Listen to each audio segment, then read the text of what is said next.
Hey guys, Lord here, back again with another action figure review, and today we'll be taking a look at the DC Multiverse Walmart exclusive. Oh, Shazam!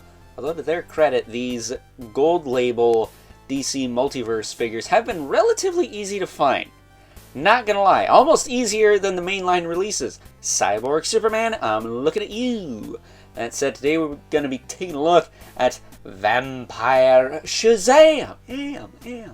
Brought to us by the fine folks over at McFarlane Toys, despite the fact that this guy is on the infected King Shazam body buck. I didn't have nearly as many issues with this or the other Walmart exclusive Shazam, the Rebirth. Was it Rebirth? Rebirth or New 52? One that came out a few years ago. It's a while. It's been a while. And the Endless Winter Black Adam, who also utilized the Infected King Shazam body buck. Seems like Infected King Shazam had like the worst QC out of the four, but the other ones were fine for the most part. So, you know, take that with a grain of salt. But today, we're going to be taking a look at Vampire Shazam in honor of the spooky season. And we're also going to be taking a look at the Arkham City Collect-A-Build Solomon Grundy wave. May not be 100% spooky season related, but hey, the Build-A-Figure is a giant hulking zombie that is terribly underscaled, we'll say. But we'll get to that when we get to that. So before we get too far ahead of ourselves, why don't we cut right to the chase and get into the meat and taters of this review and take a look-see at all Vampire Shazam has to offer in terms of accessories. It's got a pair of claw hands. Nails are almost as long as mine. I really need to clip those.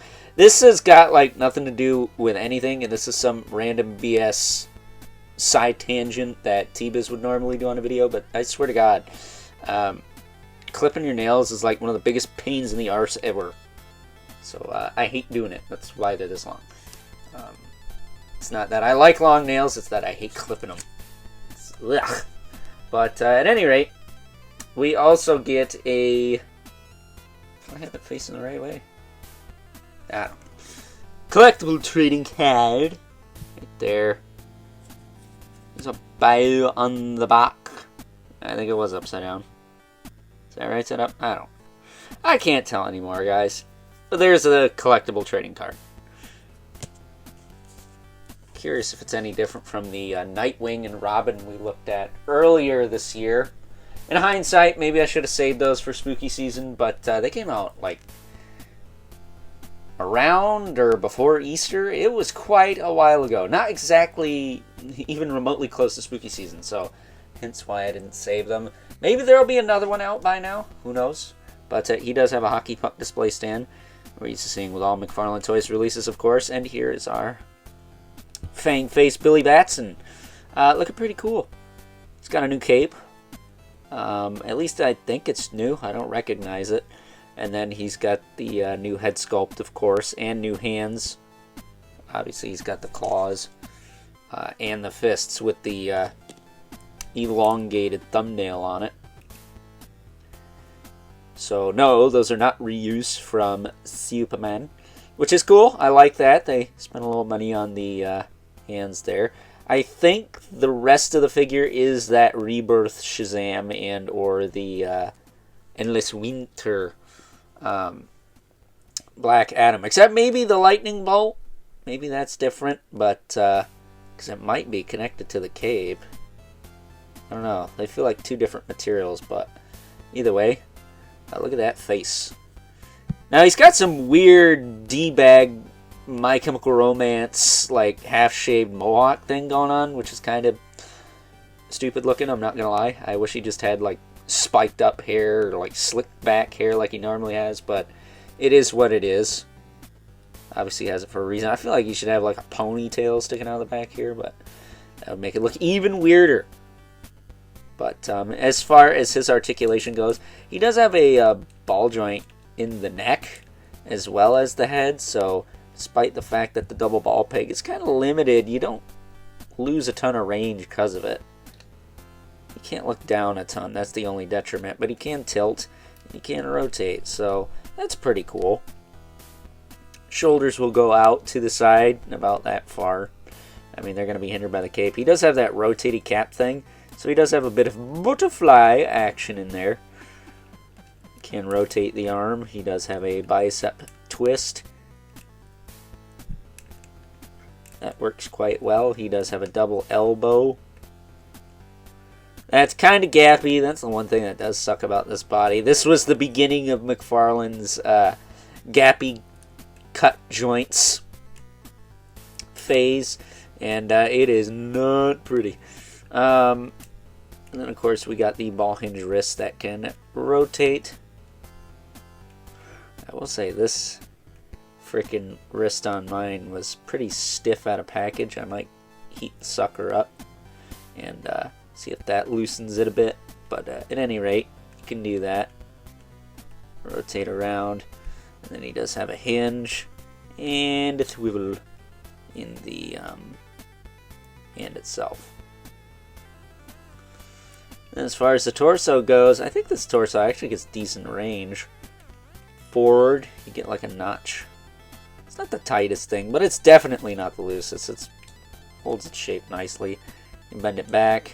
You can tilt side to side. That's all fine and dandy. Like, especially in like a neutral position, this thing sits pretty fine. And then of course you get your rotation, but I like to turn at the waist. But you can turn it up here as well, as you could see. But again, it's not loose. It's pretty solid. It definitely feels like it's got some detents in there. As far as the legs go, they can kick out to the side about that far, back down. You can kick forward and back, not a ton, due to the sculpt of the diaper. He does have a thigh cut that does work okay. I will say his legs don't go in all the way, which kind of sucks. So if you're handy dandy with a knife, you could probably trim some of this away and get the legs to collapse down a little more. Because yeah, that's as high up as it's gonna go, and these legs are not going in any more than that. They go in, I think, enough, but it'd be nice if they went in a little bit more. He does have double knee, which is pretty darn gappy, if I do say so myself. Especially on that top joint. I mean, look at that. What an eyesore. Oof. I think that deserves a little Cliffs of Dover jingle there. But that's just the way the mold is, unfortunately. And then he does have a hinge in the foot with a rotation and a rocker, as well as a toe hinge, which is tight on both sides. This side's nice and tight too. So, yeah, I like this figure. He's a little bit more monstrous compared to the, we'll say, the Batman side of this vampire line, I think. And I think that's perfect. I think that's a good look. And I'm looking forward to getting more characters. I really think we're starting to build out a Justice League here of fang-faced leaguers, and that's really cool. And before I get too far ahead of myself again, I want to thank the local friend who shall not be named for privacy reasons for hooking this up. Found it while he was out and about, as he does. But those of you who've been tuning into the channel know that he's been finding me a lot of Marvel Legends and stuff at Ollie's. So, you know, shout out to him. We're always come-upping on the stuffing. So, with that being said, it is time now that we move right along and take a look at some size comparisons. First up, here is good old Vampire Shazam alongside a couple other vampirized, is that the right word? Either way, a couple other fang-faced members of the Justice League. We have Hal Jordan, the Green Lantern, probably one of the coolest figures in this DC Multiverse vampire line, if I do say so myself. And, of course, we have the Vampire Superman. And if I'm not mistaken, all three of these, along with Robin, were provided to me by the local friend who shall not be named for privacy reasons. So funny how that works. But long story short, I think it's high time we get an Aquaman and a Flash and a Wonder Woman in this line. Maybe Harley Quinn and a Batgirl too, just to kind of wrap up the Bat family side of things. Maybe. But I think we got a pretty awesome vampirized, again, is that the word? Justice League going for us here. I'm very happy with it, so getting them out of the way. And not for nothing, but of course Aquaman's going to be on the frickin' Endless Winter body if they make him.